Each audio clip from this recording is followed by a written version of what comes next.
Oi,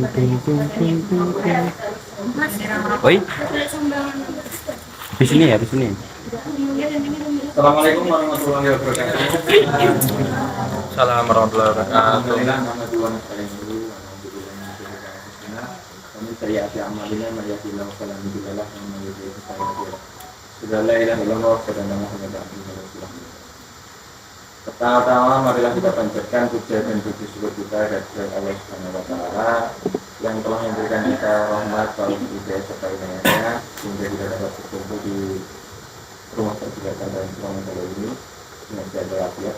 Kedua kalinya sholawat serta salam semoga tetap tercurah limpahkan kepada junjungan kita Nabi besar Nabi Muhammad Sallallahu Alaihi Wasallam dan telah membawa umatnya dari zaman jahiliyah menuju ke zaman Islamiyah seperti yang kita lakukan pada hari ini. Sebelum memulai apa yang akan kita bahas pada diskusi kali ini, saya persilakan kepada Ketua yang akan menjelaskan Surabaya untuk memberikan sedikit sambutan atau perawatan yang akan kita kali ini. Silakan.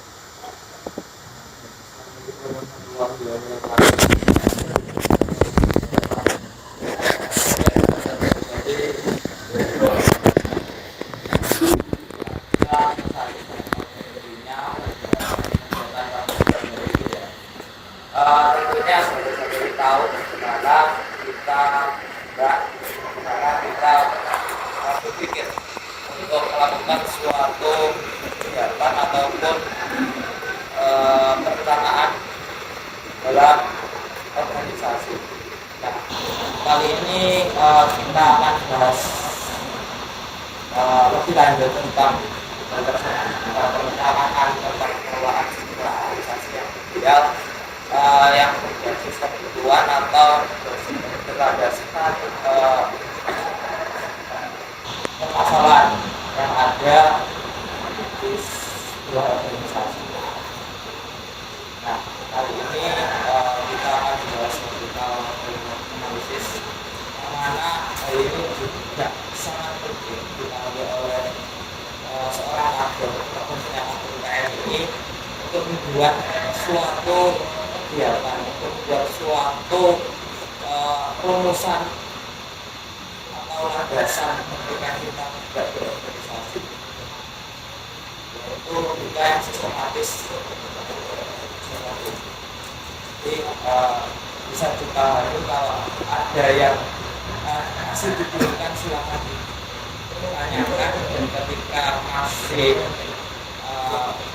belum paham juga kita akan mengawal atau kita akan mendampingi sahabat-sahabat sekalian untuk memahamkan tentang pembahasan kali ini, baik itu di warung kopi ataupun di hari-hari lainnya seperti itu. Jadi jangan mulai untuk bertanya, jangan mulai untuk ngopi, sahabat-sahabat yang bersama, baik itu di antara kalian ataupun antara di antara kalian. Itu dari saya. Ya, silakan. Sampai berikut.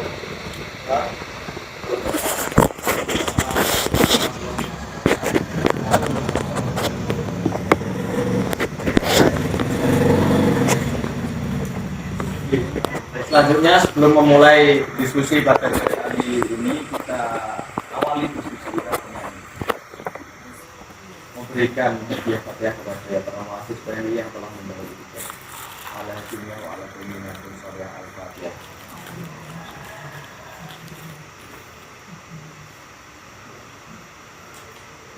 Amin ya rabbal alamin. Semoga kita membuat hadiah tersebut dalam rangka memperluaskan tujuan mudah.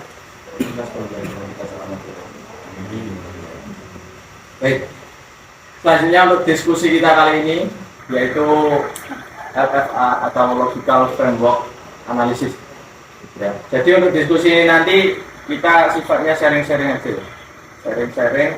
Jadi saya bukan presentator, ini tidak presentasi ya. Kita sharing-sharing aja. Jadi seperti yang kita pahami bersama dari awal bincang kaderisasi yang membahas bagaimana skema pengkaderan yang ada di PMI ini sendiri, dan juga urgensi kaderisasi yang telah kita bahas kemarin. ya kan? Yang di situ pada skema pengkaderan itu ada input, proses, output. Nah, di dalam proses ini tadi itu ada berbagai macam metode yang dapat kita lakukan untuk menunjang proses kaderisasi yang berjalan ini. Ada metode diskusi, ada metode seminar, ada metode literasi, ada metode distribusi. Nah, di sini yang kita tekankan pada forum kali ini atau yang kita bahas secara mendalam ini adalah terkait dengan metode distribusi tadi. Metode pengkaderan berupa distribusi, yaitu bagaimana kader PMI ini dapat melebur dengan organisasi-organisasi mitra yang ada di sekitarnya. Bukan hanya intra saja. Metode distribusi ini tidak mengarah ke organisasi intra saja, tapi ke organisasi mitra, yaitu organisasi yang di situ menjalin kerjasama dengan kita. Bisa contoh kayak Madin, kayak sekolah-sekolah waktu pondok Ramadan. Nah, itu juga merupakan metode kaderisasi yang berupa distribusi. Kita mendistribusikan kader kita ke situ agar mereka mendapatkan ruang belajar. Di samping itu juga untuk mengamalkan ilmunya. Nah, terus perlu diketahui ketika di situ kita kita menaruh kader kita atau kita melakukan metode distribusi, yang terpenting adalah bagaimana para kader kita ini memiliki dasar untuk melakukan atau untuk menyelesaikan apa yang menjadi tanggung jawabnya ketika mereka didistribusikan tersebut. Ya. Maka dari itu dalam hal ini ada yang namanya logical framework analysis. Logical framework analysis adalah suatu kerangka berpikir atau alat manajemen yang mendukung perencanaan, pelaksanaan dan juga evaluasi suatu program. Nah, ini dengan menggunakan hubungan logis dari input, output, hasil dan tujuan yang disusun dalam matriks atau tabel. Jadi ketika kita menggunakan logical framework analysis, di sini ada formatnya. Formatnya bagaimana logika kita ini berjalan. Bagaimana kita menyusun suatu, gampangnya gini, bagaimana kita menyusun suatu program itu sesuai dengan realitas yang ada, sesuai dengan problematika yang ada. Problemnya ini kita di situ untuk menyelesaikan problemnya. Nah, maka dari itu di sini dengan menetapkan hubungan logis antara inputnya di sini apa? Yaitu problematika yang ada di sekitar tadi. Nah, terus ketika ada problematika, terus solusinya gimana? Terus tujuan dari solusi yang kita berikan itu seperti apa? Nah, terus strategi kita seperti apa? Programnya seperti apa? Hingga berlanjut ke indikator output dan juga outcome. Nah, itu adalah sekilas tentang logical framework analysis. Seperti ini boleh.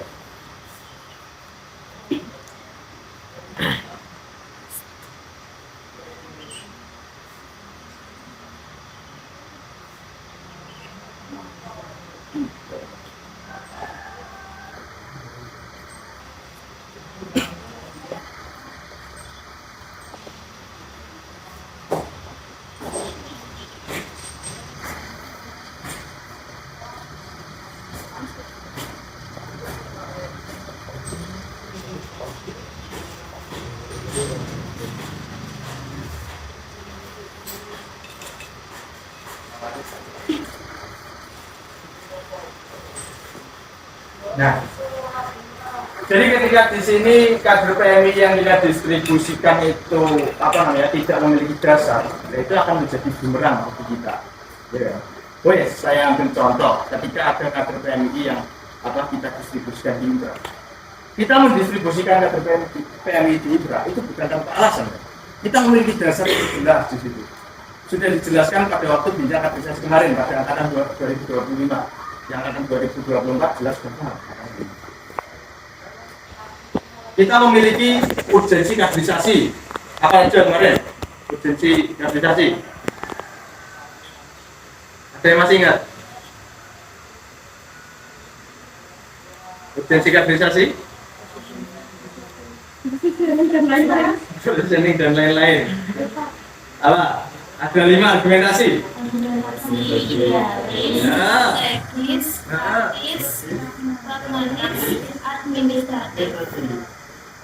Apa namanya? Argumentasi idealis. Apa? Transformasi nilai. Terus argumentasi strategis. Pemberdayaan kader. Pemberdayaan anggota atau pemberdayaan kader. Terus argumentasi praktis. Memperbanyak anggota. Argumentasi pragmatis. Gimana? Ya?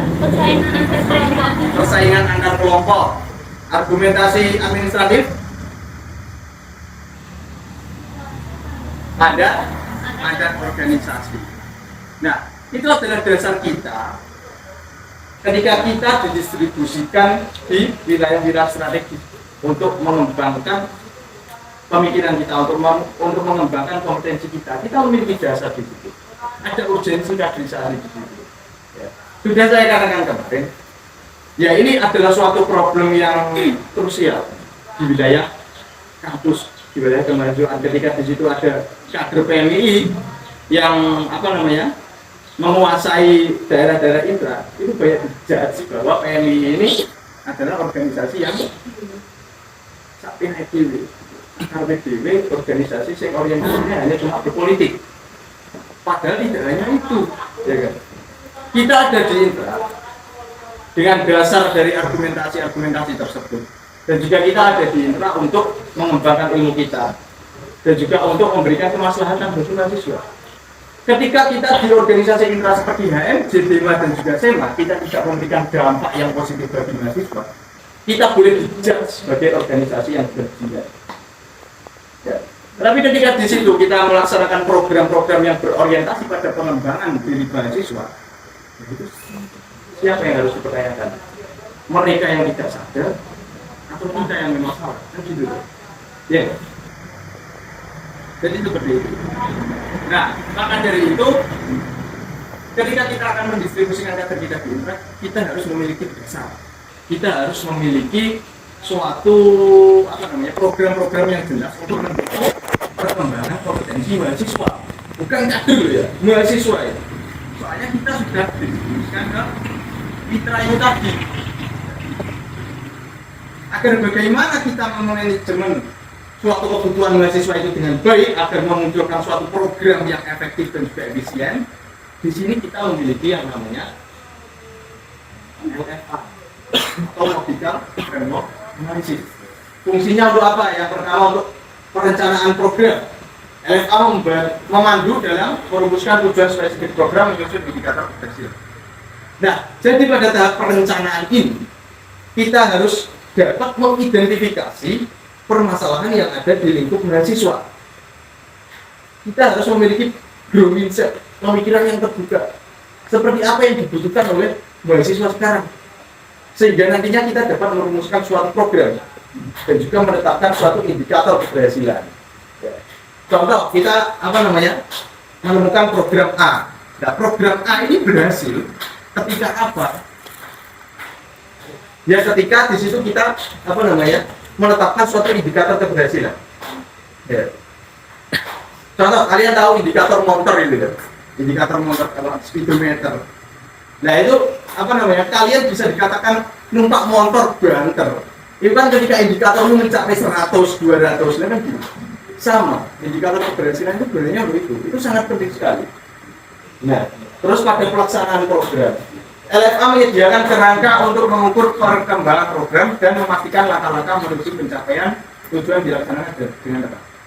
Nah, jadi waktu pelaksanaan agar kita dapat meng-cross check apakah kegiatan yang sudah kita formulasikan ini berjalan dengan baik, nah kita harus memiliki matriks ini tadi atau logical framework analysis. Atau ketika kalian melaksanakan suatu program, ini mau berjalan sesuai rencana belum? Jadi dulu materi baik ora agak sesuai. Nah itu bisa jadi bahan evaluasi. Nah, terus yang terakhir, monitoring dan evaluasi. Nah, LFA memungkinkan evaluasi kinerja program berdasarkan indikator keberhasilan. Nah, ketika di situ kita sudah menetapkan indikator keberhasilan, pada saat forum evaluasi itu akan lebih mudah. Harusnya pada forum evaluasi kita juga harus mengingat atau mengulik apa yang telah kita kerjakan pada matriks atau LFA ini tadi. Ya.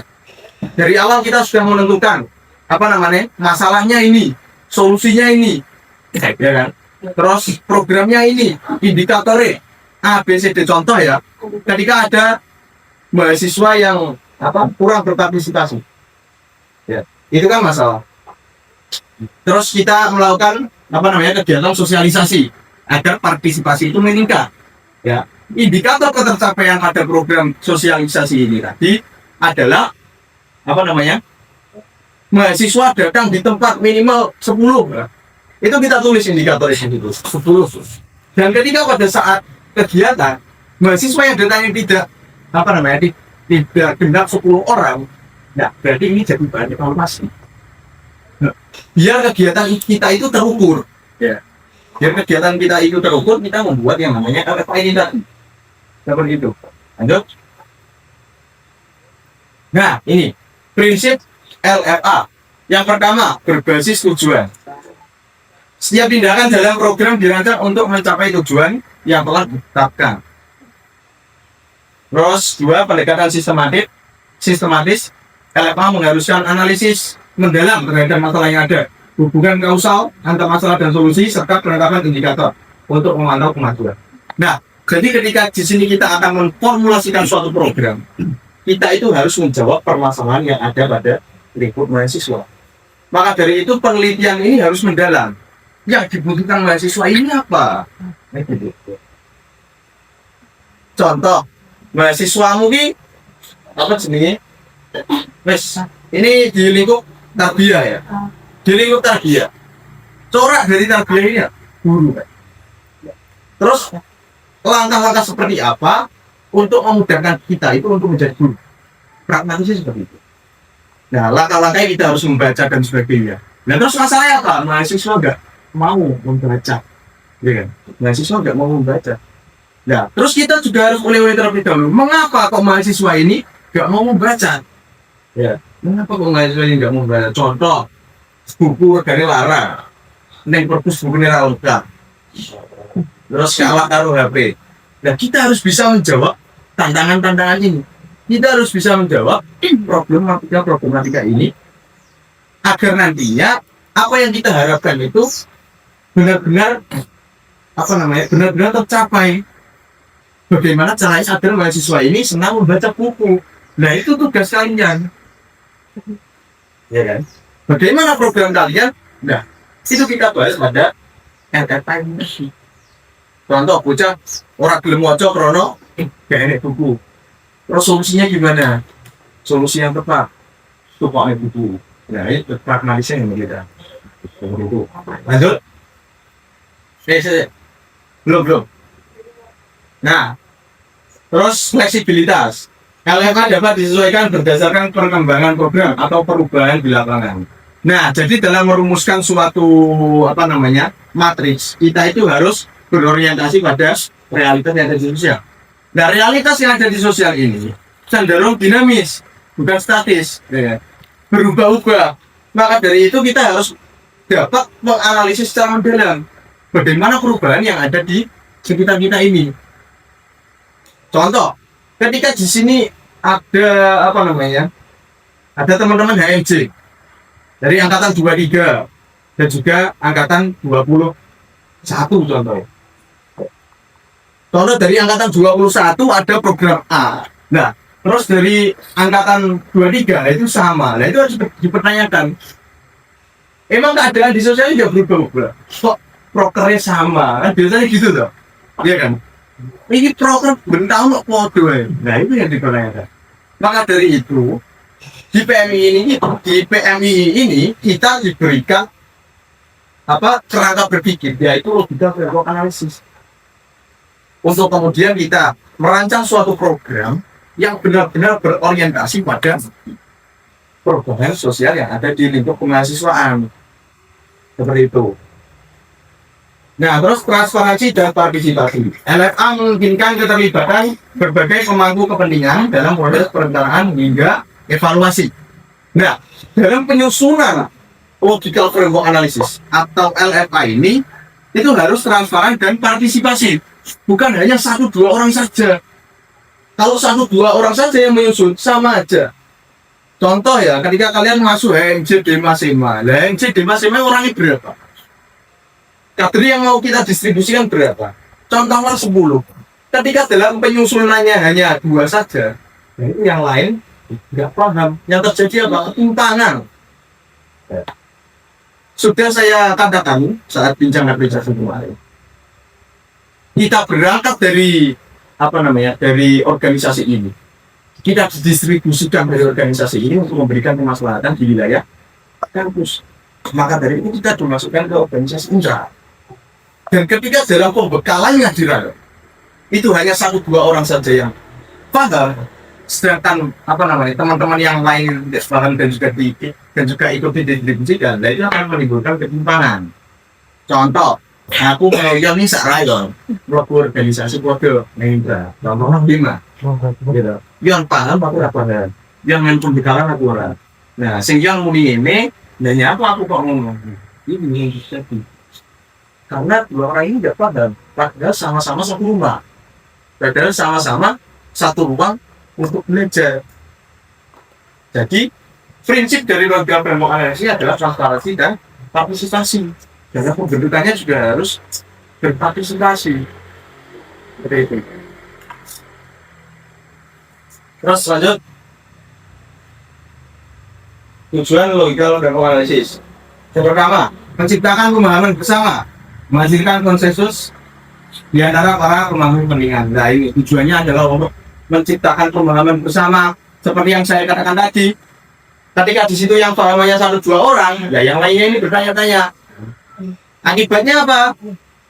Yang biasanya terjadi di setelah beberapa periode ini adalah ketika di situ para narasi kita didistribusikan di intra. Itu yang paham hanya teman-teman yang saja, dan yang lain itu masih kurang paham terkait alur kaderisasi yang ada di rayon ini, sehingga terjadi miskomunikasi antara kader satu dengan yang lain. Jadi seperti itu. Terus memastikan konsistensi. Nah, tujuannya dari LFA ini juga untuk memastikan konsistensi antara hubungan input, output, tujuan, dan indikator keberhasilan. Jadi konsistensi, kalian sudah merencanakan, ketika di situ ada suatu perencanaan, harusnya dalam tahap pelaksanaan dan juga evaluasi, itu idealnya itu sama dengan apa yang kita rencanakan. Seperti itu. Tetapi ketika di situ tidak sesuai dengan apa yang kita rencanakan, nah itu akan menimbulkan suatu evaluasi. Jadi seperti itu. Terus yang ketiga, meningkatkan efektivitas manajemen program. Dan yang keempat, memfasilitasi evaluasi kinerja. Itu gambaran umum tentang logical framework analysis. Nah, jadi dalam suatu manajemen organisasi, biasanya sing jangan begini, saya ngerti jenis poasi ya. Nah, poasi yuk. Lengi.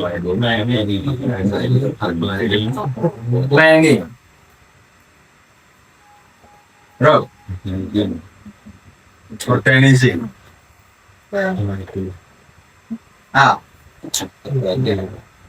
Aku T kontroli. Nah, planning ini apa? Perencanaan, pengorganisasian, aktuali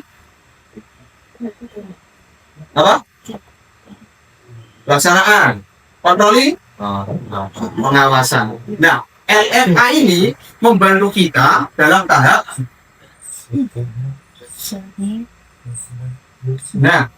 planning dan juga organizing. Ini adalah tahap perencanaan dan juga pengorganisasian. Nah, jadi gunanya LFA itu di sini. Pada tahap planning dan juga organizing. Jadi seperti itu. Itu gambaran tentang LFA. Ada discuss sebelum kita masuk ke metode pembuatannya secara lebih konkret kita benturkan dengan kondisi saat ini juga. Gimana? Ada diskon nggak? Atau ada yang mengganjal Masian terkait apa namanya skema kaderisasi kemarin, skema kaderisasi, metode kaderisasi dan sebagainya?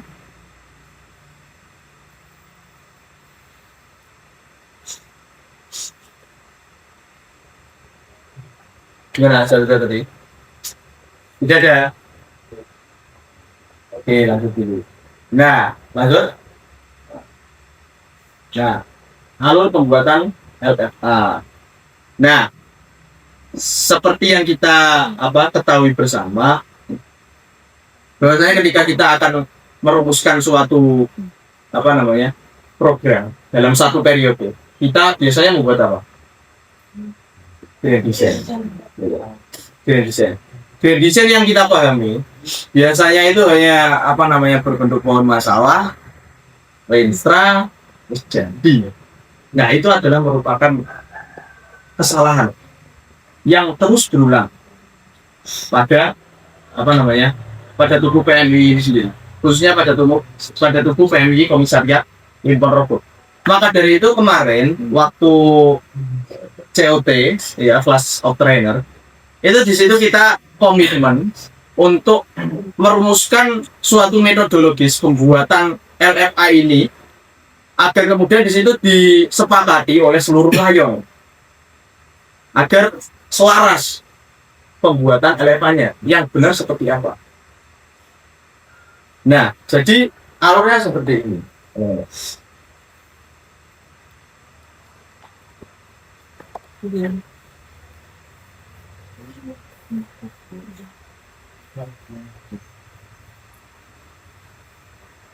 Sebelumnya di sini kita kita hapus pemikiran kita terlebih dahulu terkait grand design itu pohon masalah, gitu.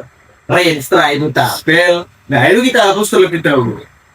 Yang namanya grand design itu urut dari awal pohon masalah sampai renstra, itu grand design. Nah, renstra itu juga sama. Renstra ini juga awal sampai akhir itu namanya juga renstra. Jadi rencana strategis.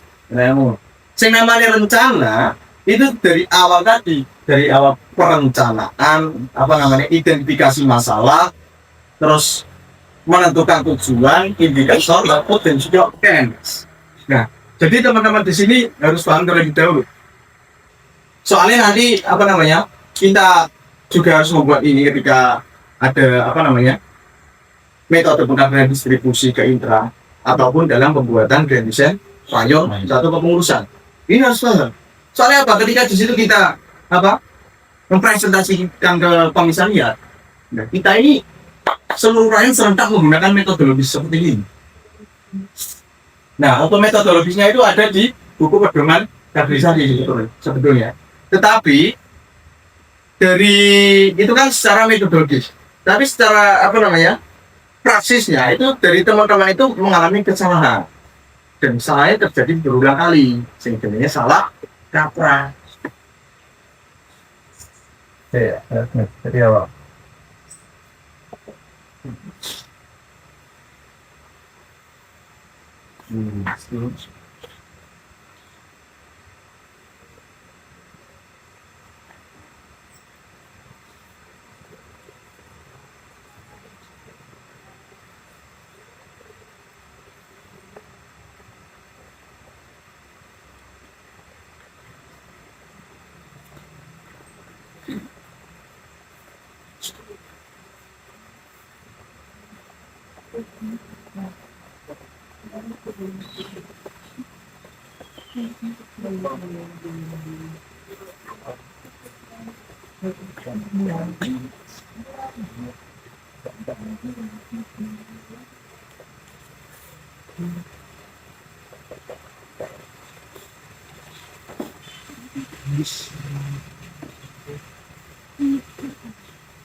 Nah, jadi seperti ini sahabat-sahabat. Ini secara metodologis bagaimana pembuatan grand design atau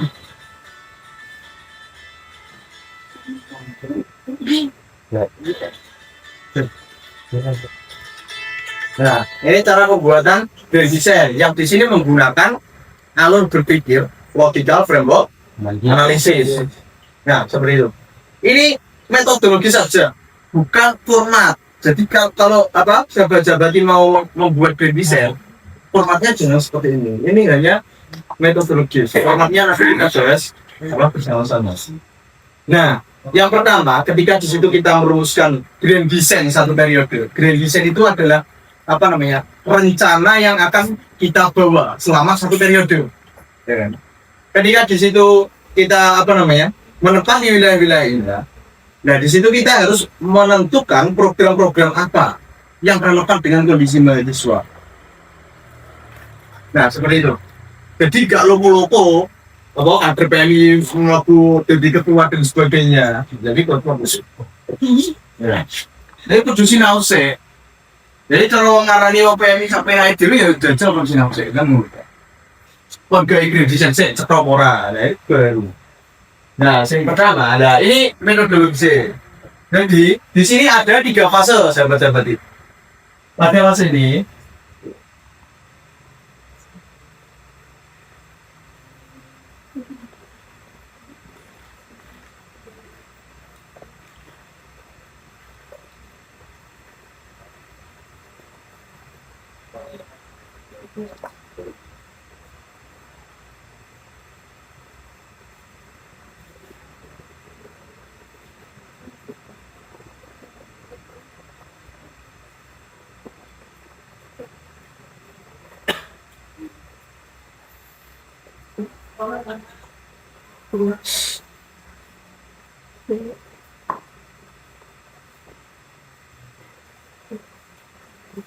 nah, ini ada 3 fase pada metodologi. Nah, ini dari visi, misi, tema dan lain-lain sampai isu strategis. Ini di sini adalah tahap identifikasi masalah. Nah, terus isu strategis sampai ke formulasi program. Ini adalah tahap proyeksi dan formulasi. Nah, terus perencanaan operasional sama eksekusi program. Ini adalah tahap eksekusi. Nah, jadi ini sing angkatan 24 ya. Sing biasanya di grand design. Ini dalam tahap visi misi tujuan dalam identifikasi masalah. Sing biasanya sampai pahami, sing jenenge pohon masalah. Ya, ojo grand design. Grand design ini apa yang ini grand design? Ini pohon masalah. Nah, isu strategis yang formulasi program. Ini sing biasanya disebut Renstra. Tapi yo Renstra lagi. Matrix. Renstra berarti ini Renstra. Nah, terus perencanaan operasional sama eksekusi program ini kurikulum, kegiatan, sama kurikulum materi, produk dan sebagainya. Nah, jadi seperti itu. Ini kita oleh satu persatu. Guys, ini kita bikin contoh ketika di situ kita membuat desain satu periode rayon gitu ya. Ya, benar-benar. Grand desain satu periode rayon. Nah, di sini kita yang terlebih dahulu harus mengidentifikasi visi, misi, tema dan lain-lain. Ya. Kalau kalian mau membuat grand design rayon, jelas masih belum ada visi misi kan. Lah terus dulu aja apa? Dari tujuan dari tujuan PMII atau dari landasannya. Intinya visi misi ini kan hanya tagline. Visi misi hanya tagline atau frasa yang mewakili tujuan-tujuan yang ada. Tetapi di dalam situ ada apa? Poin-poin dalam tujuannya. Ya, tujuan PMI apa?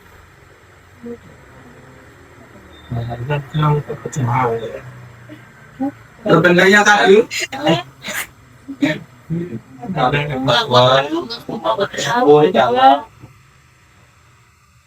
berbudi luhur, canda, berhitung, raha,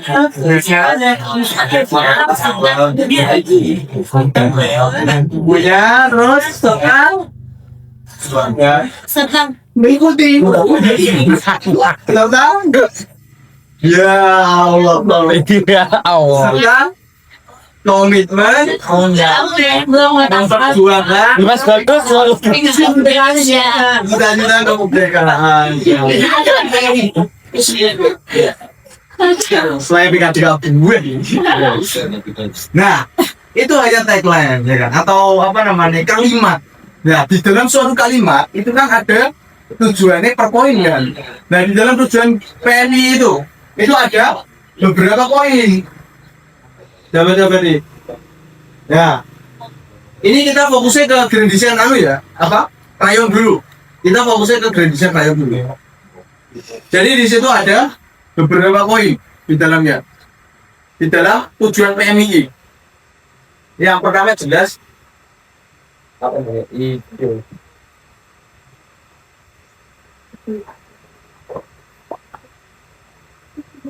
Terus kaderisasi. Terus organisasi atau keorganisasian. Terus keilmuan atau intelektualan.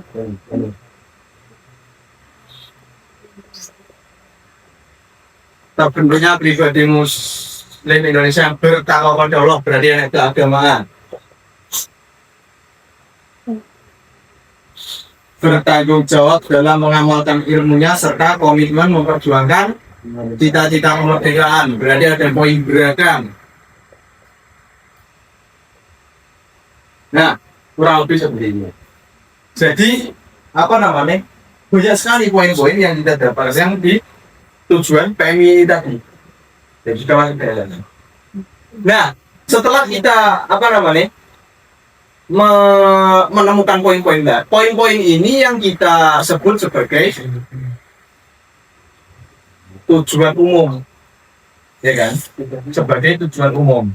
Nah, dalam menentukan tujuan umum ini tadi, sahabat-sahabat ini harus benar-benar menganalisis kebutuhan kader PMI Rayon Suronggolo. Ya. Cah kader rayon kuwi iki fokusnya apa? Sing biasane cara awakmu sowan-sowan ning alumni ditekoni apa gerakmu ning ndi ya to. Terus apa jenenge fokus mungkin ning ndi ya to. Lah iki biasane mumet ta ditakoni ngono kuwi. Gerakmu ndi? Aku yang ngecek kabeh. Nah, itu kuwi. Nah, jadi di sini adalah apa namanya? Momen kalian untuk menentukan arah gerak kalian. Fokus kalian ini kemana? Ya.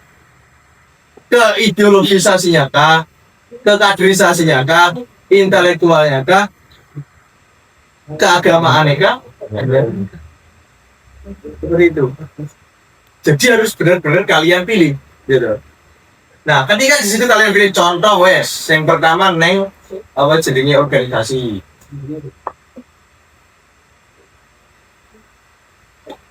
Ya, cek. Yang intelektual ya, ada dua fungsinya. Yang intelektual, ya kan? Kita pilih di intelektual dan sebagainya. Nah, terus masuk ke kondisi ideal. Setelah kita menentukan tujuan umum, contoh yang dipilih intelektual karo kaderisasi. Ya, kaderisasi atau intelektual harus dipilih. Wes, tujuan umumnya loh. Tapi so ya dulu.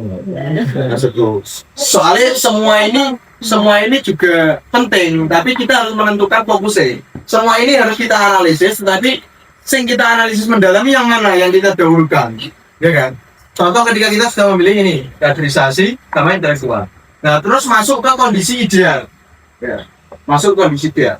Tujuan umumnya nih kaderisasi atau intelektual. Ketika di sini kita sudah memiliki tujuan umum, kita seharusnya harus harus mengetahui kondisi ideal. Kondisi ideal itu adalah kondisi yang kita idealkan. Kondisi yang kita idealkan pada pada poin intelektualnya seperti apa? Kondisi idealnya. Contoh, ayo Pak. Ini. Kudune piye to? Pas jenenge neng poin intelektual ini kudune piye? Para kader iki kudune piye? Kondisi ideal seperti itu.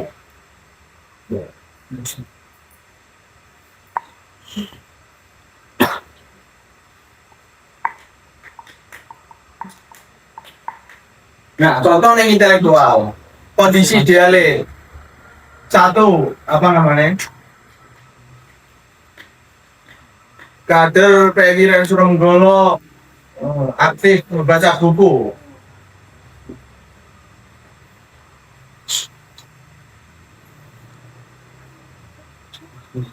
Terus dua, kader Surenggolo aktif diskusi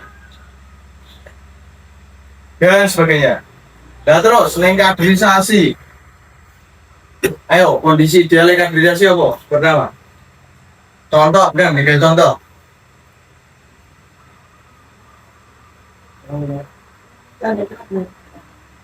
Ya, strategi penjaringan.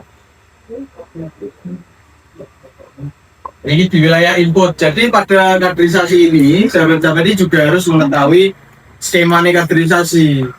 Jadi analisisnya harus mendalam. Ada input, proses, output tadi. Pada fase input, masalahnya apa ae? Oh, masalahnya apa ae? Pada fase input, kondisi idealnya seperti apa? Pada fase proses, kondisi idealnya seperti apa? Saat output juga sama. Nah, ini saat input strategi penjaringan harus masif gitu kan. Masih. Terus dua, ya pemberdayaan kader.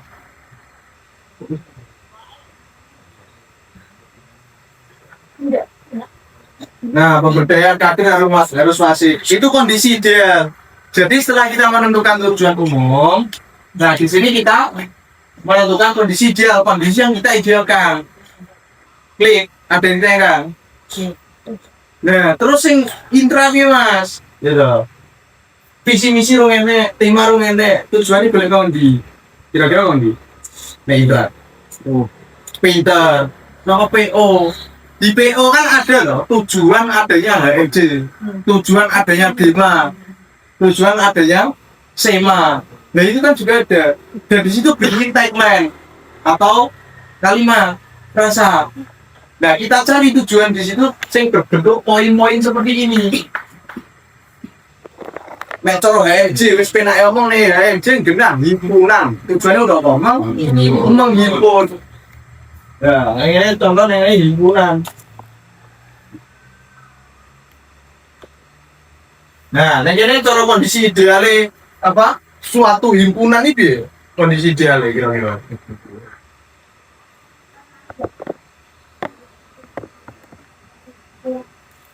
Kondisi idealnya, kondisi sing ketoke meni ideal. Ning himpunan. Partisipasi aktif.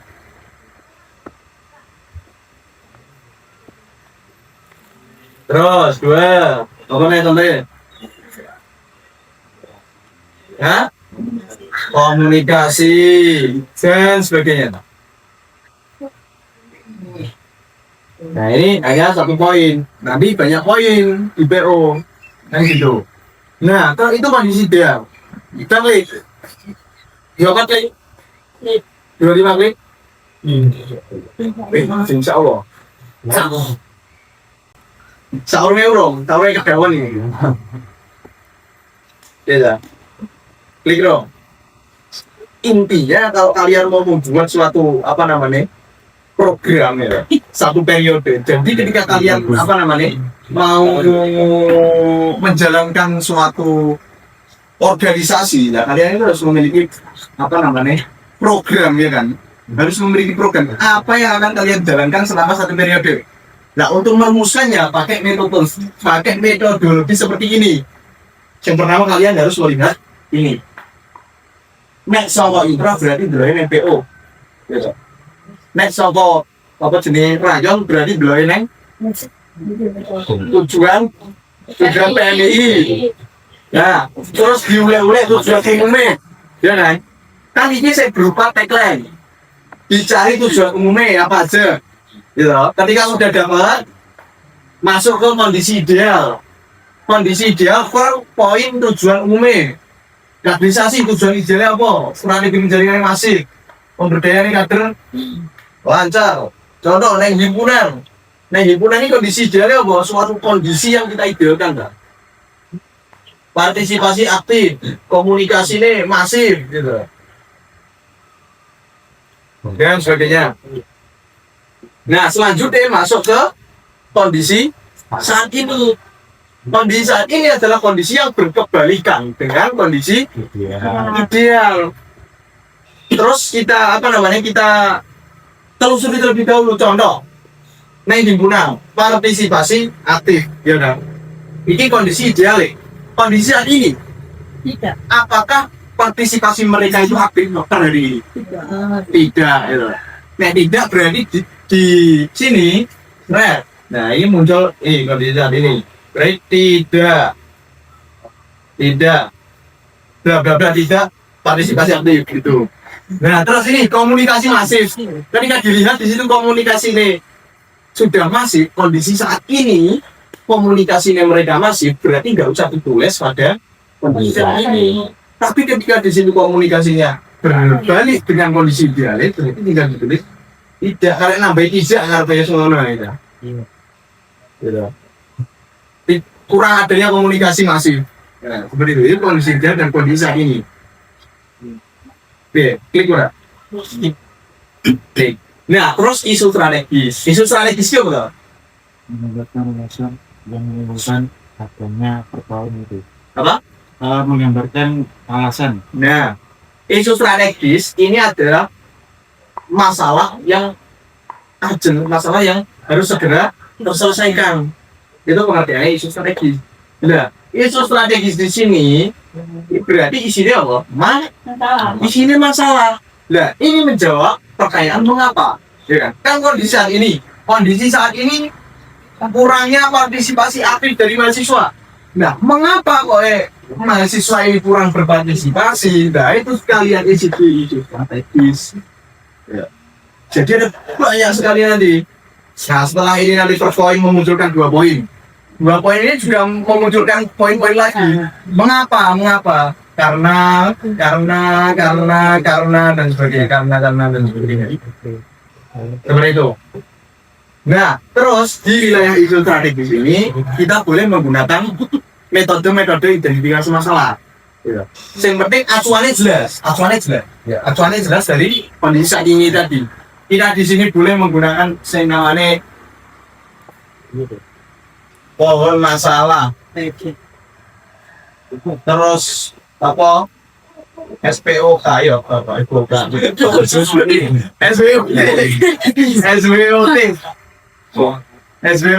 Terus ori tulang ikan gitu.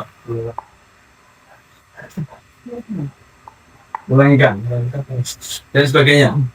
Nah, ini pada isu strategis. Nah, pada tahap isu strategis ini kita menggunakan apa? Hubungan kausalitas. Ya, kausalitas.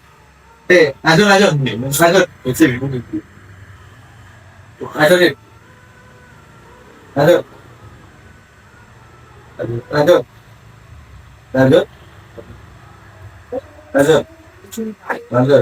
Oh, nah, jadi gini, kita harus menganalisis masalah pada setiap poin ini, Pada setiap poin ini, kita harus menganalisis mengapa kok ini bisa terjadi, gitu. Karena dan sebagainya. Nah, jadi masalah-masalah ini tadi yang akan memunculkan suatu program. Masalah-masalah ini tadi akan memunculkan suatu program. Tetapi masalah-masalah ini harus kita bilang terlebih dahulu. Harus kita hubungkan dengan hubungan kausalitas. Ya. Harus ada hubungan kausalitas. Contoh seperti ini. Ketika di sini ada masalah, ada mual, kembung, muntah, pening, muas dan sebagainya. Atau obat ini siji-siji. Jadi ini apa? Tenang obat. Contoh apa jenis yang biasanya gawe desain daunnya wakil lho. Daunnya wakil tapi tak obat siji jadi gitu peraturan obat. Mahasiswa ini keracunan obat, jenis keracunan obat. Stres kafe contoh masalah program mereka ngeluh. Setahun mikir bilang program. Nah, gitu. Iya. Keracunan obat. Lanjut deh. Lanjut. Nah, kurung. Nah, di sini makanya harus ada hubungan kausalitas, gitu. Di sini harus ada pengelompokan. Sing biasanya kanca-kanca dewe apa jenenge pohon masalah enek sing daun, batang, gitu. Ranting, akar. Itu sama seperti ini. Tapi daun, batang, ranting, akar itu hanya analogi. Itu hanya analogi.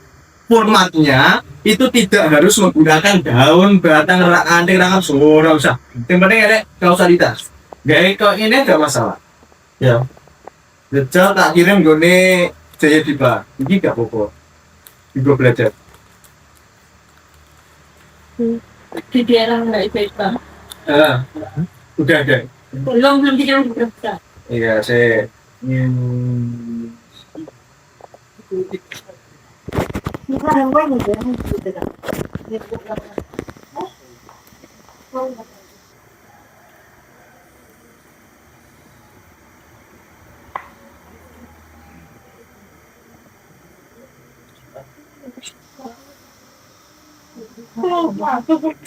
akhirnya ini mau buka aja. Raya suruh menggol 25 aja. Siapa ini masuk semua. Sehingga karena 24 dan 23. Enggak kan? Ini mau kelompok gak awal. Semua nih. Akhirnya yang pengurus kan. Nah, itu. Formalnya seperti itu. Nah, maka saya fokus ke ini dulu. Nah, maka dari itu di sini dikelompokkan mual, kembung, muntah, pening dan sakit kepala. Cause of problem. Biar tidak apa? Penyebab masalah. Makanya di sini menggunakan dengan kausalitas. Penyebabnya apa? Penyebabnya pening dan sakit kepala, luka dan infeksi lambung, lemas, penyebabnya kurang makan. Jadi nih kausalitas itu jadi cocok nih dah. Biasanya dasarnya coba pokoknya komunikasi lu pokoknya ojo. Jadi kalian buatnya nanti jadi berpoin kaderisasi gawe LDW, organisasi gawe LDW. Biasanya kalau apa jenis wis ditentokne fokusnya nang iki wis ditulis pokoknya diksi komunikasi minggu komunikasinya sing siji ning rayon komunikasi siji ning HMC dileboni di sini. Ruwet. Nah, jadi nek memang gak enek bolone yo wis siji ae ra apa-apa. Jadi seperti itu. Nah, terus ini apa namanya penyebabnya pening dan sakit kepala, luka dan infeksi lambung, kurang makan. Sakit. Nah, di sini disimpulkan sakitnya sakit apa? Sakit mah, sakit mah obatnya mulai siji loh, Cak. Udah promak toh. Nah, gitu. Jadi cara kita berlogika seperti ini. Ya. Permasalahan yang ada di mahasiswa itu harus kita akomodir. Enggak setiap masalah kita harus selesaikan. Bisa jadi pada beberapa masalah dapat kita selesaikan pada satu program, ya pada satu penyelesaian. Nah, seperti itu, guys. Apa lo juga berpikirnya kayak gini? Lanjut deh. Nah, ini tabel rentang. Nah, terkait isu strategi, sudah paham. Sekarang dilihat dulu di apa namanya di sini cek itu tadi yang saya kirim.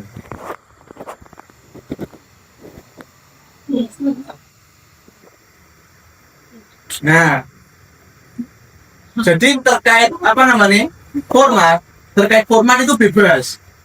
Nggak harus kita buat pohon masalah kayak gitu. Nggak perlu. Ya bukan nggak perlu, terserah kita, bebas. No, sudah dibuka semua. Yang jadi ini jadi Pak. Nah, di situ ada 5 poin. Intelektual, kaderisasi, gerakan, ideologi, organisasi. Nah, yang intelektual, kondisi idealnya seperti apa? Seharusnya kader jadi berpartisipasi. Intelektualitas adalah salah satu basic fundamental. Itu kondisi idealnya. Terus, neng ini kondisi saat ini nggak ditulis. Soalnya apa? Soalnya udah jelas. Kondisi saat ini adalah kondisi yang berkebalikan dengan kondisi ideal. Makanya jadi nggak ditulis. Gak tidak masalah, yang penting paham. Ya kan? Nah, terus neng ini enak identifikasi masalah. Ada identifikasi masalah. Nah, ini adalah masuk ke isu strategis. Ya, sahabat-sahabat ini. Di sini masuk ke isu strategis. Masuk ke isu strategis. Lihat dan yang pertama identifikasi masalah. Dan duanya ini pernah ngomong daun. Ya. Tapi itu apa jenenge? Urut per poin. Lek gelem nemane. Ini kan didatanya si kafe loh. Iya. Gak di apa jenenge digawe per poin. Tapi itu urut per poin. Nah, terus itu dalam tahap daun. Cara menggawe pohon masalah wakai semua kuwi. Nah, terus menggunakan hubungan kausalitas. Ada yang namanya rumusan masalah. Misalnya, nah itu disegmentasikan lagi pada poin intelektual. Anune apa jenenge? Hubungan kausalitasnya. Contoh neng nomor 1 mau tentang partisipasi. Di sini piye tidak berpartisipasi dalam lokus pengembangan. Terus ilmu pengetahuan nomor 2, 3, 4, 6, 7. Jadi di situ kita cari masalah yang di situ hampir sama. Jadi hampir sama, ada keterkaitan nih masalahnya. Gak enak keterkaitan ya harus dikait-kait nih. Ya. Jadi dicari keterkaitan nih. Contoh didelok sing intelektual nomor 2, ilmu pengetahuan, ya kan? Ilmu pengetahuan. Sing rumusan masalah. Ilmu pengetahuan didelok nomor 2, 3, 4, 6, 7.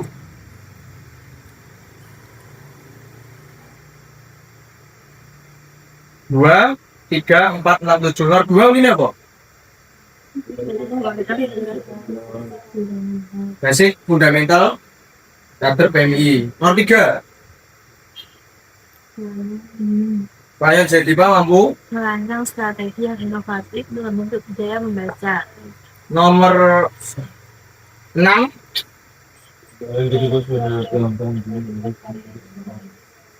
Nah, jadi di situ disimpulkan bahwa ini adalah satu permasalahan, yaitu permasalahan terkait ilmu pengetahuan. Gitu.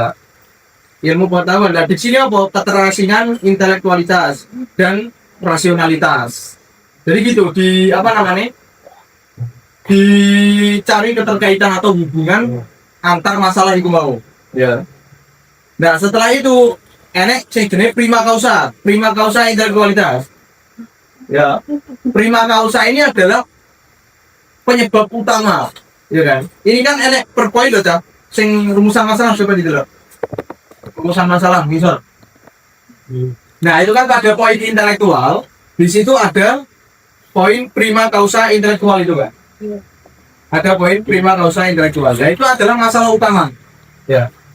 Itu adalah masalah utama pada setiap poin ini. Pada setiap poin ideologisasi, kaderisasi, organisasi, intelektual, gerakan. Nah, terus setiap poin kan ada prima causanya masing-masing, ya kan? Setiap poin ada prima causanya masing-masing atau penyebab utama. Nah, terus kita cari juga apa penyebab utama dari setiap prima causanya. Neng iso dhewe gitu loh, prima causa. Dan terakhir, penyebab utama dari berbagai penyebab ini mau. Jadi penyebab utamanya dicari. Nah, terus yang nantinya hasil dari itu atau hasil dari isu strategis ini akan memunculkan yang pertama visi misi. Iso jadi tema. Terus iso jadi rumusan masalah.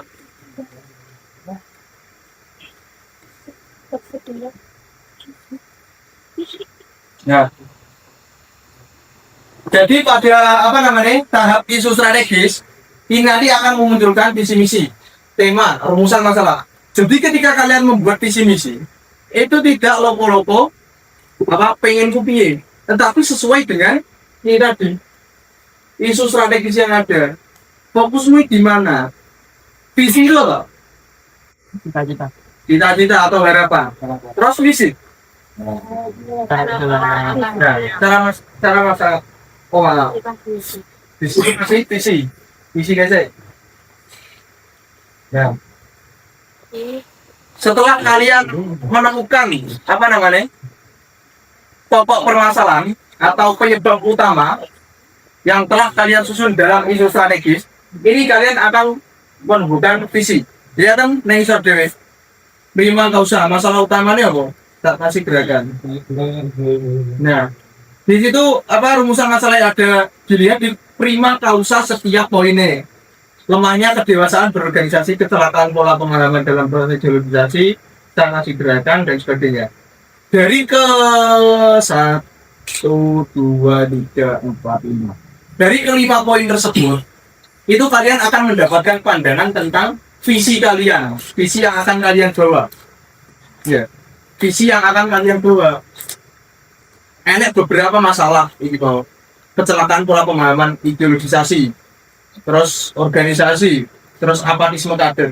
Nah, di situ kalian visi kalian itu untuk menjawab permasalahan tersebut. Harapan kalian itu menjawab permasalahan tersebut. Itu visi. Nah, terus masuk ke apa namanya? Tujuan strategis. Formulasi analisis strategis. Nah, ini kita sudah selesai pada tahap identifikasi masalah. Nah, terus masuk tahap kedua ke tahap proyeksi dan formulasi. Nah, di tahap proyeksi dan formulasi, ini yang biasa kita sebut formatnya dengan Menstra mau. Tapi sekarang namanya matrix, nyebutnya matrix. Ya. Nah, setelah isu strategis ini selesai, ini masuk ke tabel rentra. Tabel rentra isinya apa ya?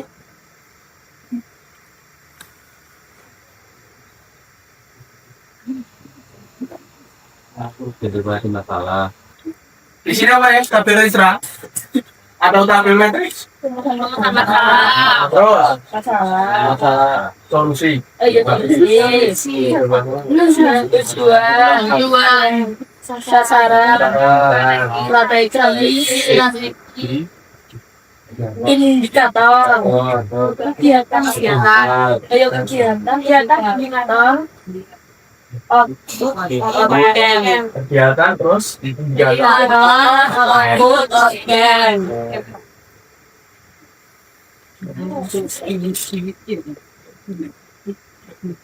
Nah, di dalam tabel matrix itu ada rumusan masalah, solusi, tujuan, sasaran, strategi dan sebagainya. Nah, terus hal yang ada problematika yang kita dapatkan dari isu strategi ini kita masukkan pada rumusan masalah ini tadi.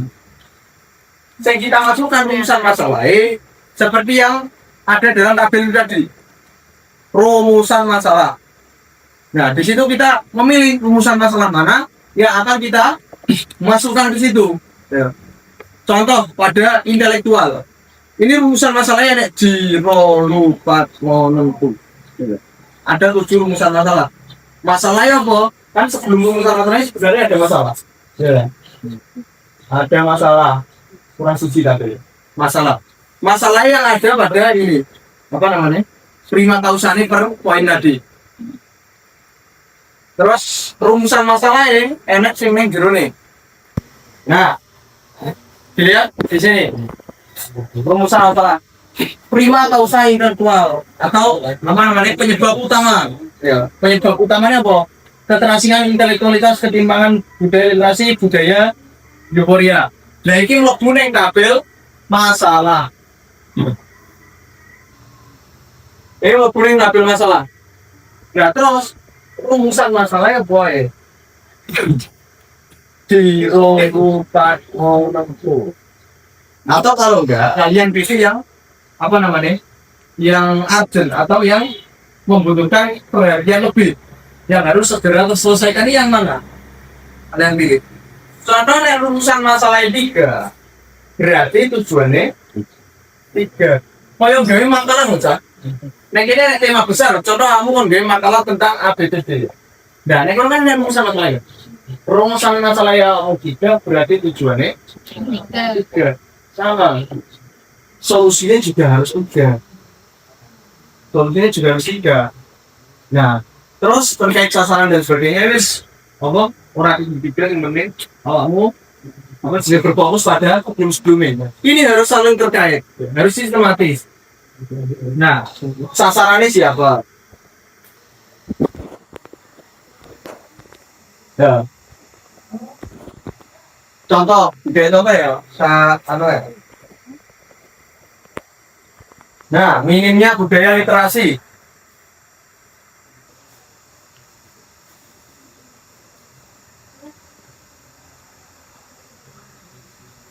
Jadi, nah ini ada rumusan masalah minimnya budaya literasi. Solusinya biar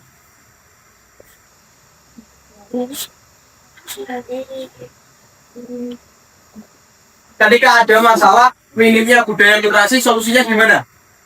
Dan Hah? forum Kalau di sini minim, berarti harus memaksimalkan.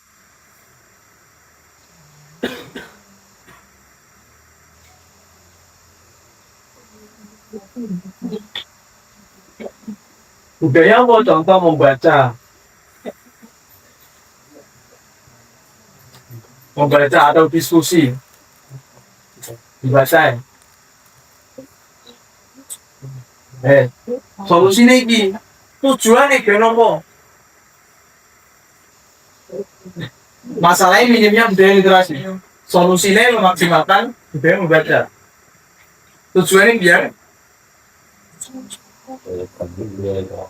nah budaya literasi meningkat. Awakmu nek gawe diksi, wis ora usah gawe diksi sing rada ruwet, rekonstruksi, revitalisasi, stimulus input, salah usah.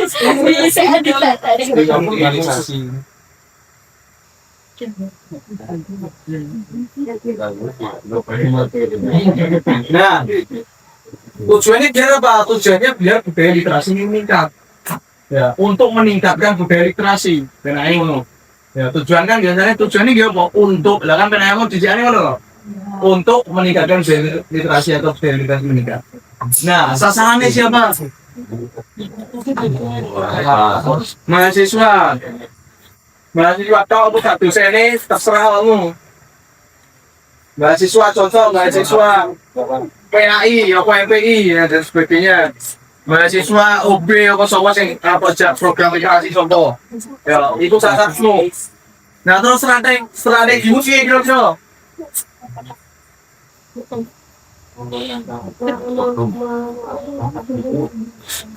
Strateginya gimana? mengadakan forum pengembangan literasi. Ya, satu mengadakan forum.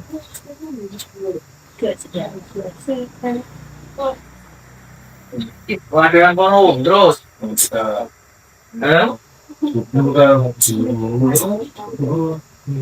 Membuka lapak baca. Ini forum diskusi ya.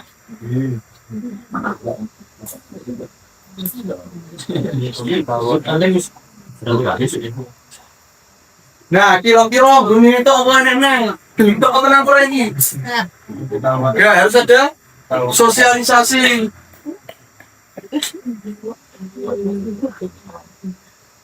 Sosialisasi terkait hal ini. Itu strategi nih. Ya. Ini per poin loh tayo.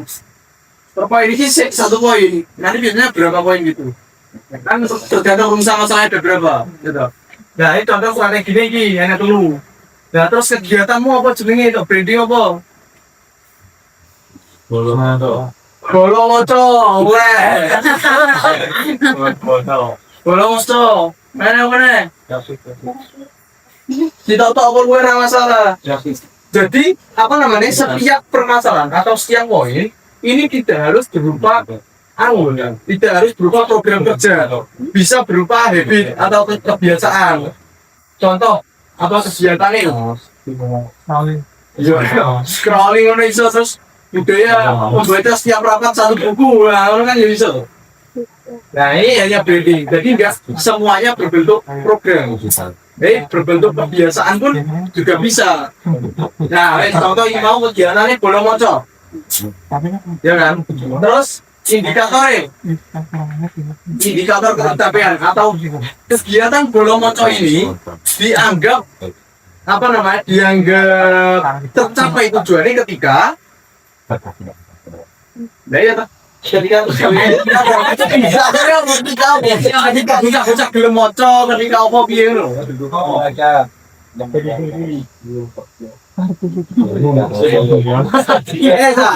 Contoh ya. Ini. Aku sing mangan, aku ada kegiatan makan. Indikatornya aku makan beras itu. Ya, segori belum lebu. Ini indikator, jadi bisa kita ukur. Iya. Ini harus benar-benar konkret. Ini sih biasanya dilupakan oleh sahabat-sahabat ini. Padahal ini sangat penting. Ini untuk mengukur, jadi harus konkret. Jadi nanti ketika ada forum evaluasi, kita lihat indikator yang tercapai nih. Oh, kita tercapai belum baik, Bang. Nah, kira-kira indikatornya kegiatan bolong motor itu apa? Diskusi. Ya, adanya diskusi, adanya diskus, suara.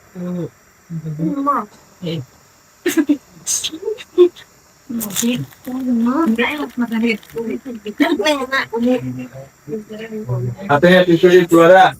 Nah, di blog sih yang permasalahannya ngomong apa jenis minimnya budaya literasi. Berarti nek kono awakmu tujuannya untuk meningkatkan budaya literasi. Ya loh. Tujuanmu iki berarti indikatornya apa? Pintar terus.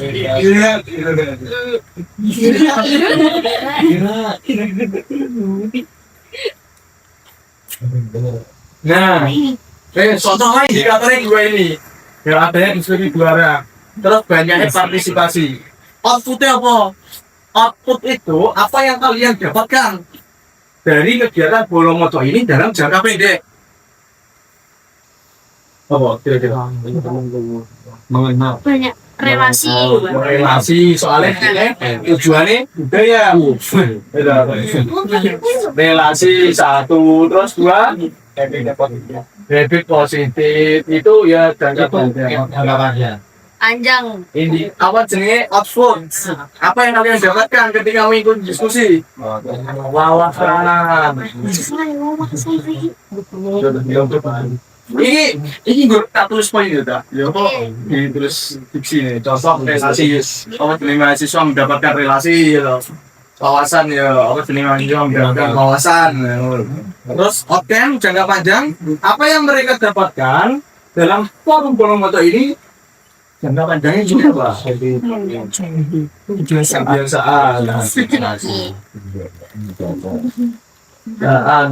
positif yang berkelanjutan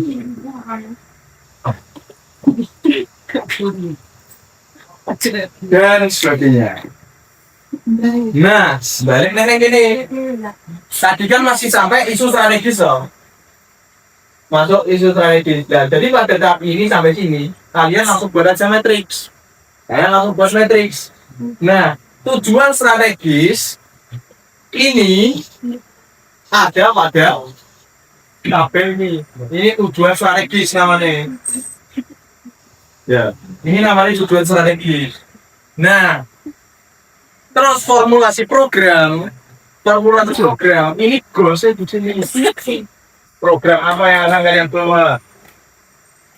Nah, jadi nggak perlu buat tolong tulisannya tujuan strategis nggak usah. Pokok bergawe ini mau dapat itu strategis langsung gawe matriks. Ini hanya metodologis. Ya. tujuan strategis yang kayak gini, formulasi programnya, kayak gini. Itu formulasi programnya, ya. Nah, terus masuk nih perencanaan operasional dan eksekusi program. Nah, saya sebelum itu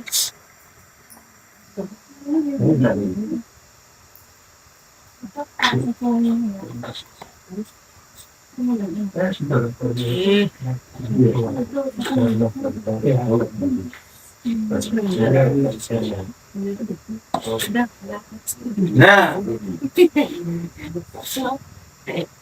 terus sahabat-sahabat ini diperhatikan pada saat perencanaan operasional. Ya, itu tadi kita menghasilkan apa jenis tujuan terus kegiatan. Nah, masuk nih tahap eksekusi. Ini betul-betul diperhatikan soalnya kita sudah salah kaprah terkait ini. Ya, yang pertama terkait perencanaan operasional. Ya. Perencanaan operasional di sini kita harus melihat apa yang menjadi program kita terlebih dahulu.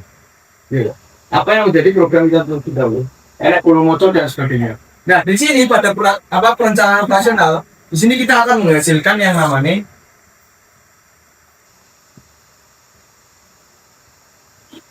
divisi atau biro. Nah, biasanya contoh sahabat-sahabat ini, ketika membuat satu periode divisinya sekitar biar apa tahun itu seharusnya enggak seperti itu. Harusnya itu juga berubah sesuai dengan kebutuhan. Ya. Dan contoh ya, ini salah kaprah yang terjadi pada periode saya.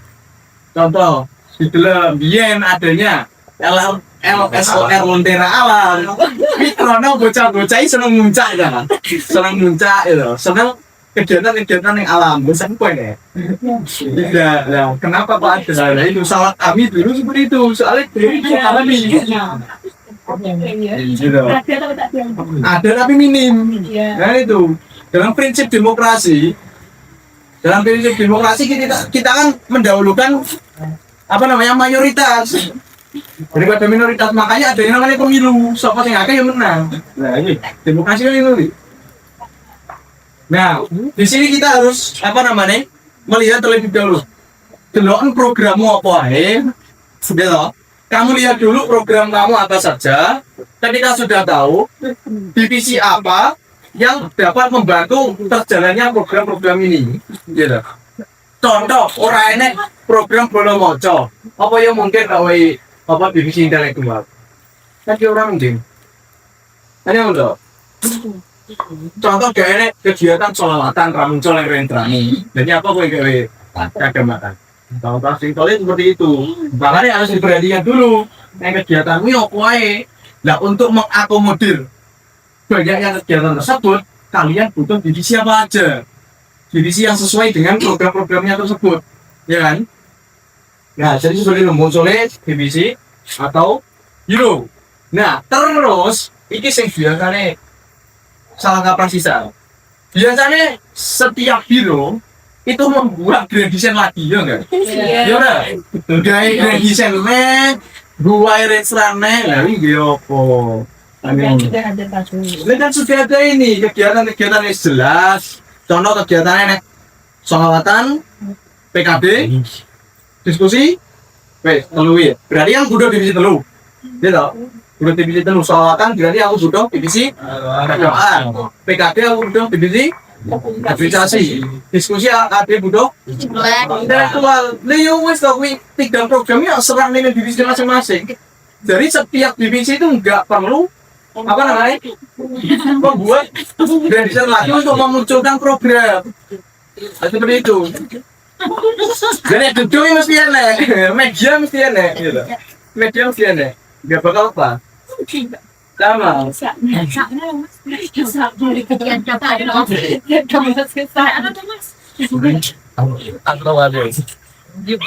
Nah, jadi seperti itu pada perumusan. Ini mau ini biro-biro atau divisi-divisi. Dilihat dulu, apa program kerjanya apa nah terus kita sesuaikan dengan divisi yang kita butuhkan. Nah, jadi di sini mendapatkan divisi atau biro.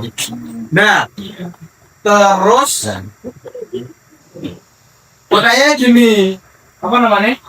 Di setiap biro nanti itu apakah kita menyusun apa namanya program kerja lagi? Ini nggak usah. Soalnya kan program kerjanya ada reksa satu periode, turunan dari itu.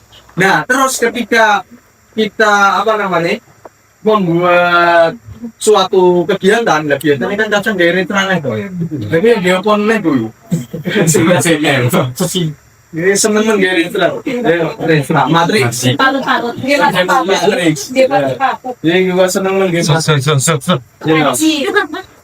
Nah, boleh kalau bikin matrix, tapi nggak perlu buat pohon masalah lagi, nggak perlu buat identifikasi masalah lagi.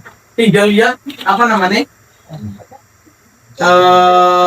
grand design besar itu kan udah ada identifikasi masalah. Contoh pada jarak belum moco. Dan kan tinggal dulu rumusan masalahnya. Belum moconya nek pronopo toh. Prono nek minimnya budaya literasi. Minimnya budaya literasi sih kayak piye toh. Ini tinggal mulai dulu toh. Kan lewat analog pohon masalah itu kan ini kan akar. Dan bisa betul loh itu batangnya apa, rantingnya apa, anunya apa. Dari sekian banyak permasalahan tadi. Ya, coba deh.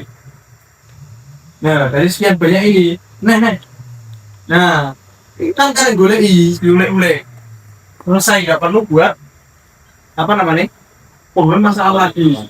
Nah, terus masuk nih eksekusi program. Eksekusi program ini masuk ke sing biasanya ada gawe apa? Kurikulum kegiatan. Karo kurikulum materi. Jadi apa materi yang akan kalian berikan ini sudah sesuai dengan apa yang ada di rencana. Terus kurikulum kegiatan formatnya juga sama. Mungkin yang terkait kurikulum kegiatan atau kurikulum materi kita bisa pelajari selanjutnya. Ini terkait apa pembahasan membentuk grand design satu periode. Iya, paham? Belum?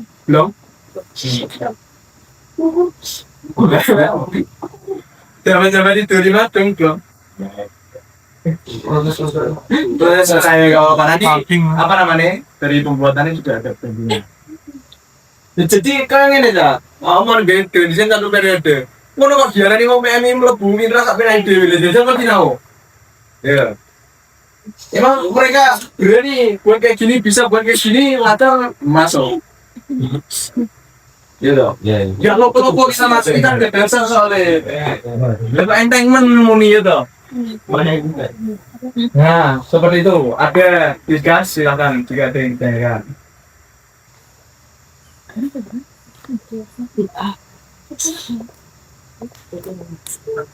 Gimana?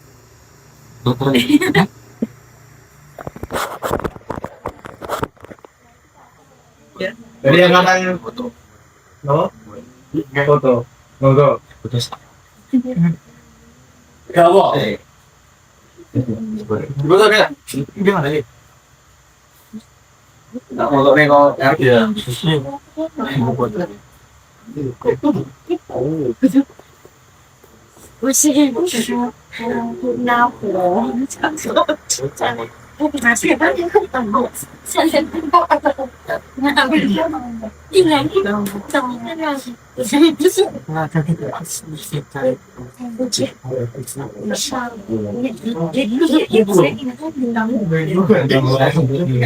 Nah, ada yang ditanyakan? Sahabat-sahabat yang 24, 25 maupun 23. Soalnya untuk apa pemahaman terkait LFA ini ya masih belum ada yang paham betul. Saya sendiri pun juga masih belajar. Jadi makanya forum ini itu apa untuk keseluruhan, bukan hanya angkatan 24 dan juga 25. Angkatan 23 pun juga sama, soalnya dari awal kita mengalami kekeliruan. Saya ada. Nggih. Ada itu ketika kita merumuskan itu dulu itu didekator sama tujuan. Mungkin itu bisa ditunjukkan. Dan kadang yang buat reksa itu malah ketukar loh. Jadi dekator sama tujuannya. Indikator sama tujuan. Gimana? Ada yang bisa menjelaskan terlebih dahulu? Ya Bapak. Ayo, bedanya indikator sama tujuan. Dan pena yang ini.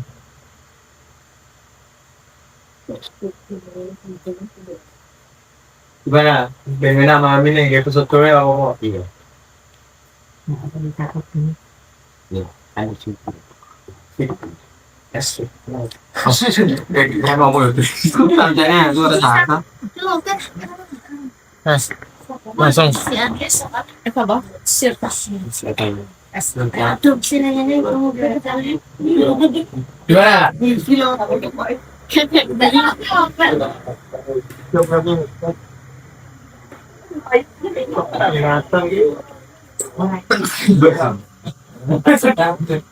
Ada yang mau jawab sobat-sobat ini? Gimana?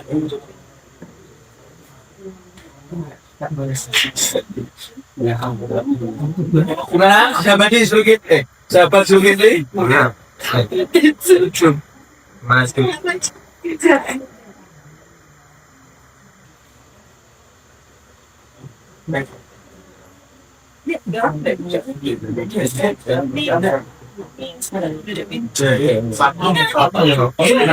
Atau mungkin yang pertama saya mungkin dari tujuan sendiri kan sebelum terminal itu Saya dengarkan lebih dahulu. ya mungkin apa bisnis kita apa tujuannya sebelum dari kegiatan itu dilaksanakan tapi indikator itu setelah dari tujuan itu tahu setelah dari kegiatan itu dilaksanakan betul ya.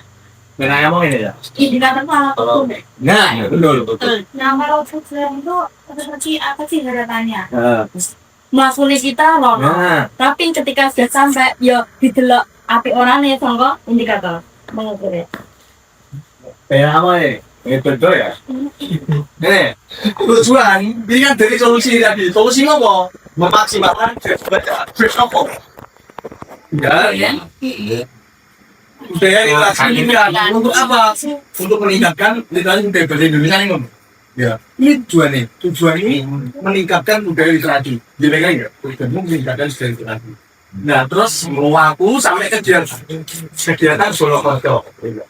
Indikator ini, ya, neng kegiatan Solo Moco ini dikatakan sukses berhasil itu ketika adanya diskusi. Jadi PAM ini neng jeruk bolong moci yang boy enak diskusi berarti diskusinya itu biaya sesuai tujuan budaya membuatnya berarti harus bisa apa namanya mengeluarkan apa yang telah dibacanya atau no beda ya mau jenis menjabarkan apa yang telah dibacanya jadi indikator menurut saya gak masalah peserta mampu menjelaskan apa yang telah dibaca terus pergolongan budaya literasi berarti sifatnya partisipasi berarti yang jeruk kegiatan bolong saya itu biaya dan kira-kira apa namanya bisa dikatakan sukses banyak partisipasi soalnya apa tujuannya meningkatkan budaya literasi meningkatkan budaya literasi makanya banyaknya partisipasi gitu paham gak?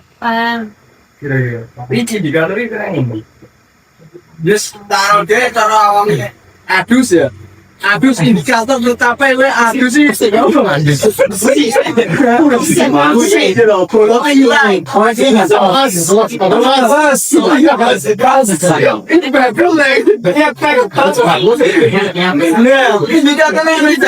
tujuannya adus kenapa? tujuannya sih nah pengen ngomongin indikator ini langkah-langkah untuk mencapai tujuannya Niat belum sikatan lah indikatornya mana belum umum sih berarti sukses ya sukses dan yang mana tuh dari ujung rambut sampai ujung kaki kita sih dari adusnya sukses tujuannya apa tujuannya bentuk sih sepedanya mau mana dah ini aslinya iso kalau kayak mau analogi contoh masalahnya apa masalahnya lu kalau solusinya apa gimana tujuannya ada katakan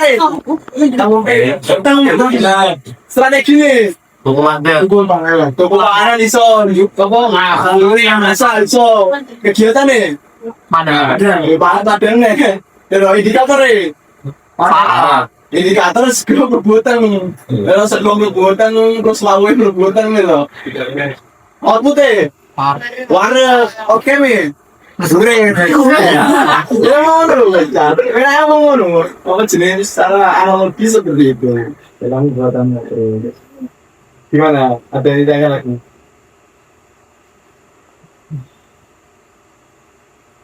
Atau cukup?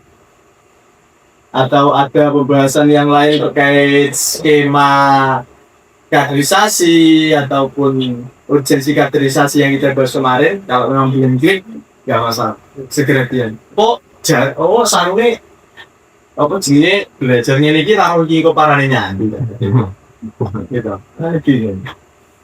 Tidak apa-apa, silakan. Tidak ada. Mumpung juga di sini kita forum besar ada 3 angkatan, jadi pendapatnya juga maksimum.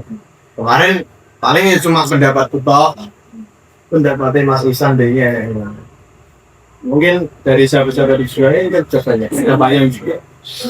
Silakan dari sahabat-sahabat di 25 maupun 24. Oh, angkatan 23 yang masih belum paham terkait skema kaderisasi juga.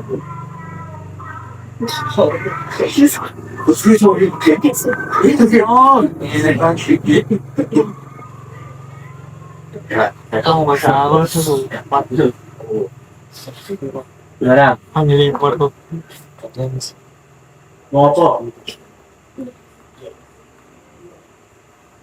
Ayo, malu bertanya satu jalan.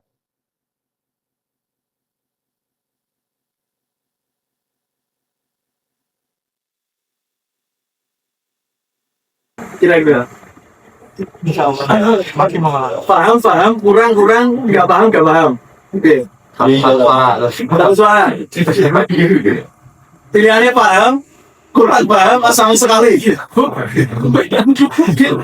Boleh gue. Nanti kalau memang kurang paham kita apa namanya? Tetap kita adakan demo. Mungkin nanti ada mungkin yang isinya asing berarti halnya contoh satu 5 kaus saja yang kita. Ini kaus sama. Apa namanya? Penyebab utama yang 5 kaus. Jadi kau yang sing tamu mau ketika nih kono apa jenisnya problematika nih ku apa nok ayai ya sing ngomong awakmu. Karo bocah-bocah ini keracunan obat. Tenan.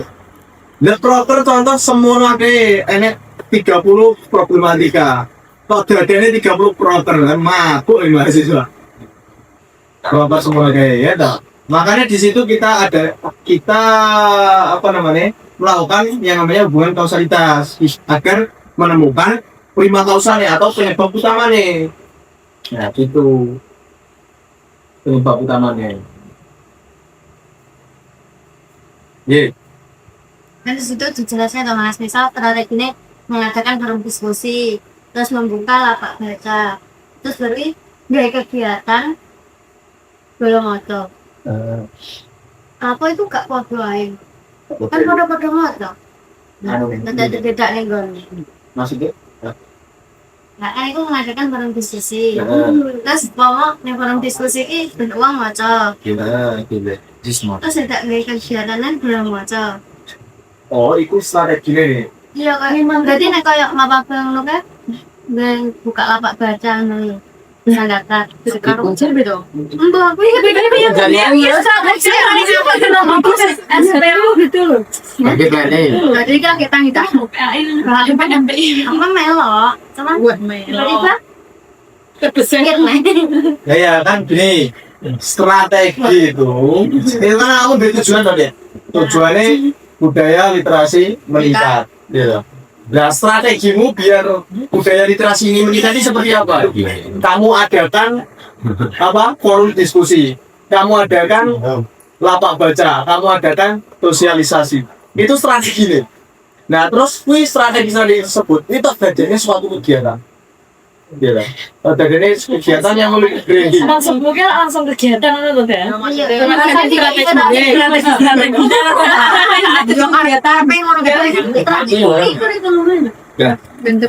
Berarti kayak duluan. Kakak ini kan aku jadi wong awam ya. Rasa dibalik aku nulis proker kan ibaratnya nek kuwi ya wis akan negara kan fokusnya aku ki wong awam sih gak ngerti kan mewakili ini kan. Ya, jadi seperti itu. Jadi sasarannya fokus apa sasaran? Strategi fokusnya yang itu sudah mau. dan juga sasaran sopo. Nah, strategi menjawab tujuanmu budaya apa meningkatnya budaya literasi. Nah, strategimu piye? Caramu piye? Ya toh. Caramu piye ben apa jenenge tujuanmu itu tercapai. Nah, caranya nek telu kuwi. Nah, caranya telu kuwi dilebokne dalam suatu program. Program Boromoco. Lah, nek jero Boromoco, strategimu harus terrealisasikan. Awakmu ya kudu sosialisasi. Awakmu kudu membuka lapak baca. Awakmu ya kudu mengadakan forum diskusi. Ono nih, paham enggak? Jadi, kok pas akhir isine gampang. Jadi cara ene wong takok, kanca ya apa to isine? Isine nek anu Mas lapak baca karo forum diskusi. Berarti setelah tidak langsung belum ada iki cover-e jelone iki Nah, betul. Itu terus apa? Cara ditakoni nek. Nah, ini kok piye lho cacai ra seneng maca kok. Nah, kita di situ di dalam Bolomoco itu kita adakan sosialisasi contoh pentingnya membaca. Sosialisasi pentingnya mencari ilmu lah gitu. oke. Tuh, pimpin. Gimana? Ada lagi mungkin sahabat-sahabat ini? Bambang pengen.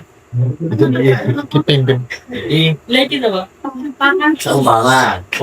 Ayo di tengah sahabat-sahabat. Ini kak. Terus kalau terusannya apa ya? Ya, Terusan. Ini Toto langsung aja. Langsung gitu. Kita kan ini baca gitu.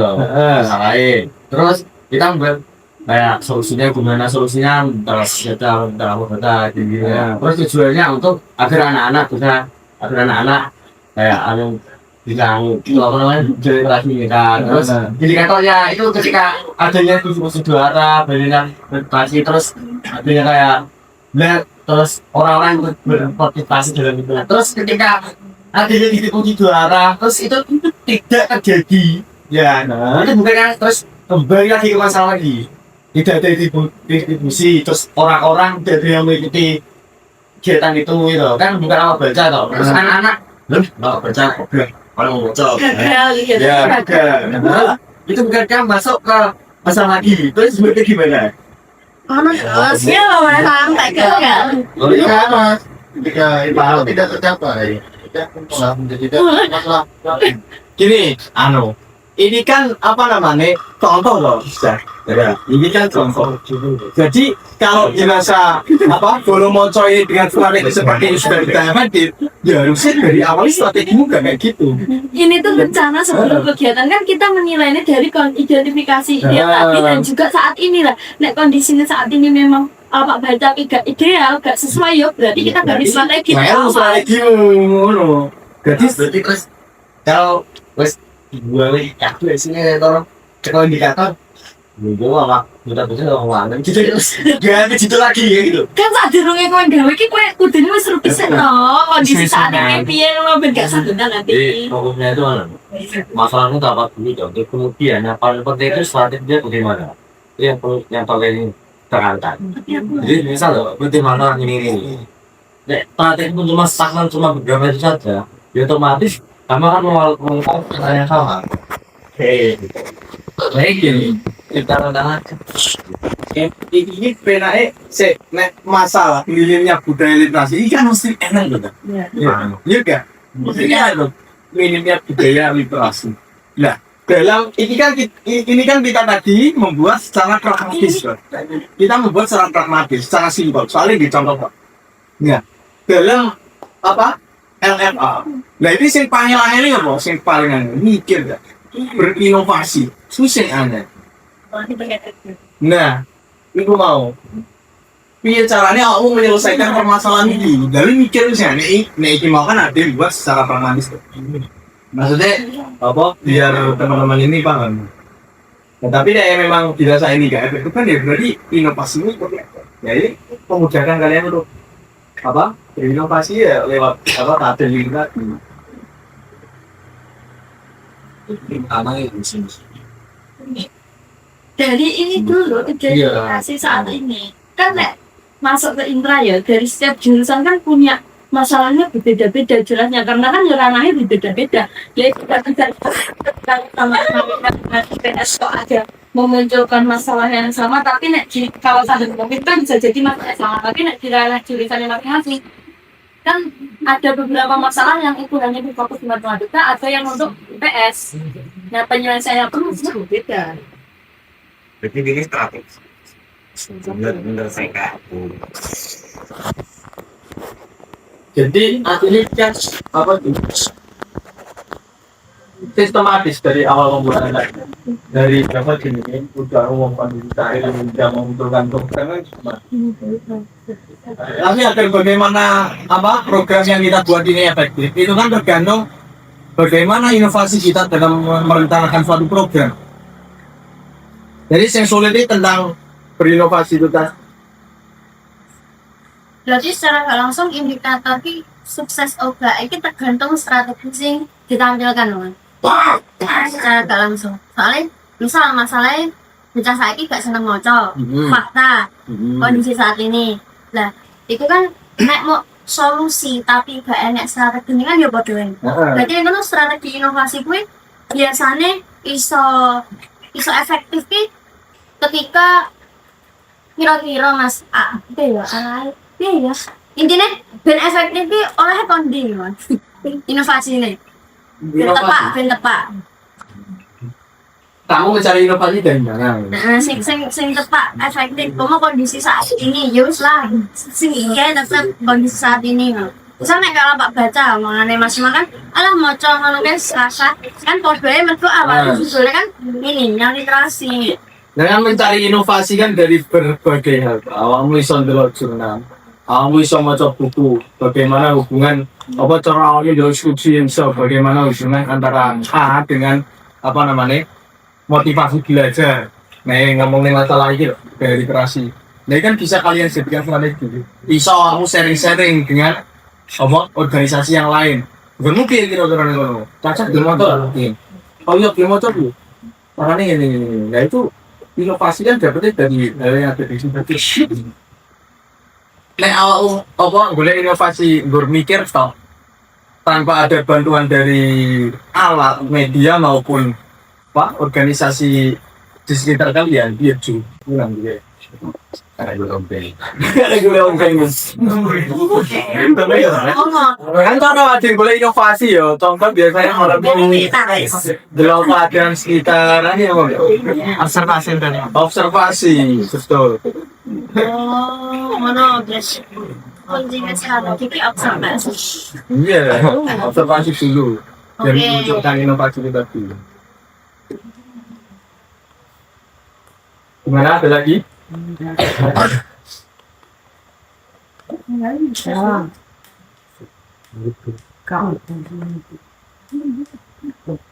Cukup? Bisa kita cukupkan ya? Mungkin sekian terlebih dahulu apa yang dapat kita bahas. Nanti terkait apa keberlanjutan dari pembahasan ini akan kita adakan hendaknya atau bagi sahabat-sahabat yang ingin sharing-sharing silahkan. Ya, tempe. Mungkin sama apa namanya sahabat-sahabat yang lain, mungkin dengan pengurus binti maupun pengurus teras. Nanti juga ada pendampingan terkait pembuatan desain berbahaya pagi. Jika dirasa sudah cukup, mungkin kurang lebihnya dari saya mohon maaf. Assalamualaikum warahmatullahi wabarakatuh. Waalaikumsalam.